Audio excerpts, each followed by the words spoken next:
Today we are talking about self-discipline, and we are starting right now. If we search for the definition of self-discipline, we will come up with something like this: the ability to control one's feelings and overcome one's weaknesses, the ability to pursue what one thinks is right despite temptations to abandon it. I would say that is a pretty accurate definition of self-discipline, but it is a lot easier said than done. It can be extremely difficult to be in the process of eating healthier while we are being offered delicious sugary desserts. Waking up an hour early to make it to the gym before work can be challenging when hitting the snooze button is so easy. Improving our focus at work can be almost impossible when our friends are texting us and sending us the latest memes, and this is going to lead me into tip number 1. Know your weaknesses and remove temptations. We want to set ourselves up for success, and a lot of times this means getting rid of distractions and temptations. If I know having my phone at my desk while I am working distracts me, the solution is to put the phone in a drawer or somewhere where my eyes won't be distracted by notifications. Or if it is even possible in 2020, the best thing would be to turn off the phone. Out of sight doesn't necessarily mean 100% out of mind, but it definitely helps. Tip number 2, practice and improve your self-discipline. As much as many of us would hope for self-discipline to be a genetic trait or something we just switch on, it isn't. Learning self-discipline takes time, practice, and effort. According to an article by Harvard Business Review, learning a new skill usually takes at least 6 months. Improving our self-discipline isn't going to happen overnight. Breaking habits will feel uncomfortable, and we can definitely expect our brain to resist. Most likely, our new habit of self-discipline will not feel great in the beginning, but we have to give it time.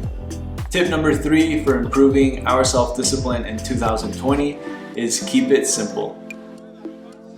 I would like to learn how to do a backflip, but I know in order to do this, I have to start with small, doable steps. I have to first practice how to properly jump, how to swing my arms, and slowly progress towards my goal. I would most likely hurt myself if I just went out without any practice and intended a backflip by myself. It is better to start with simple changes and slowly make progress.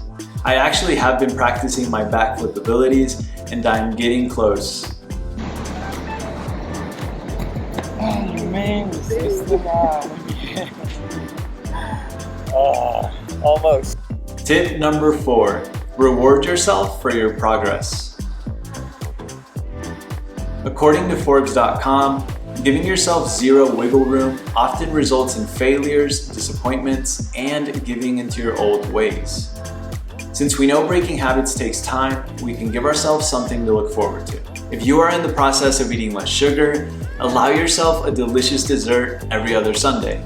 If you are running every day in order to build up for a marathon, allow yourself a day of rest, Netflix, and some delicious snacks. Self-discipline can be challenging, it takes large amounts of effort, so rewarding ourselves every now and then is a good thing. Before we move on to tip number 5, if you are enjoying the video, make sure to give us a thumbs up, subscribe, and ring that bell. Alright, tip number 5 is extremely important in order for all of us to improve our self-discipline in 2020. Forgive yourself and move forward. We have to accept there will be ups and downs in our process of self-discipline.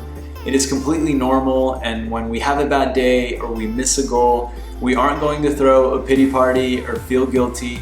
We are going to learn, we are going to pick ourselves up, and we're going to continue improving the next day.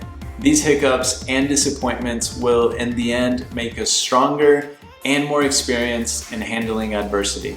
I'm going to leave you guys with a quote from the great philosopher Aristotle. "We are what we repeatedly do. Excellence then is not an act, but a habit." That quote is so cool. You are completely capable of achieving your goals and improving your self-discipline. It just takes time and practice. Next week, we are going to have a special guest on the channel. Juan Pablo Guzman is a professional soccer player for New Mexico United, and he's going to be offering us some really cool insight into how we can stop doubting ourselves and just freaking go for it. Stay tuned, and I will see all of you next Friday. Peace.